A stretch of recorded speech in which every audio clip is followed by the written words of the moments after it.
Prácu robíme pre niekoho, pre konkrétnych i neznámych ľudí, o ktorých netreba vedieť nič okrem toho, že s nami žijú. Nevidení, nepoznaní a predsa naši najbližší.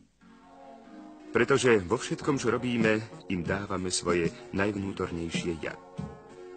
A takto pociťuje aj veľký kolektív pracovníkov jednotného roľníckeho družstva Československej ľudovej armády vo Veľkom Záluží. Hovorí inžinier Štefan Petrík, hlavný mechanizátor rastlinnej výroby a opravárenstva. Koncom marca zo základnej vojenskej služby vrátili do nášho JRD dvaja pracovníci. Inžinier Juraj Miklovič, pomocný mechanizátor, a Miroslav Bíro, opravár poľnohospodárskych strojov.